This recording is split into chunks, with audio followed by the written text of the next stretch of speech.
최근 전주시장 출마 예정자들이 시민 재난지원금 지급 필요성을 제기하고 있습니다. 전주 지역은 다른 지자체와 달리 코로나19 이후 한 차례도 재난지원금을 지급하지 않았었는데요. 커뮤니티 등에서는 시민들의 불만의 글을 찾아볼 수 있습니다. 박원기 기자입니다.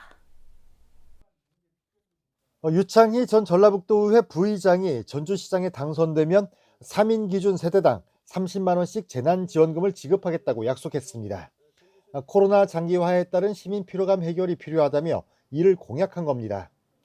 특히 자영업자와 소상공인 비중이 큰 전주시의 경우 재난지원금 지원을 통해 경제 선순환이 필요하다고 말했습니다. 자영업자와 소상공인이 이 경제활동 인구 중에 차지하는 비율이 거의 90%에 육박합니다. 그만큼 코로나 때문에 자영업자와 소상공인들이 너무 힘들고 어려워하고 있는 게 사실인데요. 세대별로 전체 지급이 되고 그 돈이 다시 또 전주시에서 활용이 될 수 있도록 하게 된다면 전주시민 재난지원금 지급은 앞서 임정엽 민주당 선대위 미래경제단장도 제시한 바 있습니다. 임 단장은 전주시가 자체 예산으로 전 시민들에게 직접 재난지원금을 지원한 적이 없다는 점을 지적했습니다. 임 단장 역시 시민 1인당 10만 원을 지원해야 한다고 말합니다. 전주시 같은 경우는 전체 시민을 상대로는 한 번도 위로 또는 경제에 도움이 될 수 있게 일괄 지급을 해본 적이 없다라는 이야기를 시민들이 많이 하시더라고요. 그래서 재난지원금을 지급을 하게 되면 서민의 가게에도 도움이 되고 지역 경제도 살아날 수 있잖아요.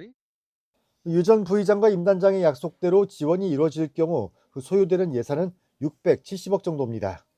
이처럼 전주시장 출마 예정자들이 재난지원금 지급을 들고 나선 것은 타 지역과의 비교가 되기 때문입니다.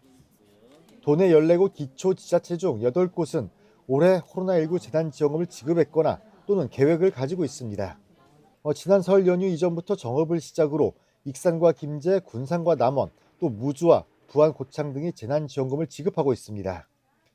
진안군은 지난해 말 군민 2만 4천여 명에게 10만 원씩을 지급하는 등 2년 동안 3차례에 걸쳐 재난지원금 40만 원을 지급했습니다.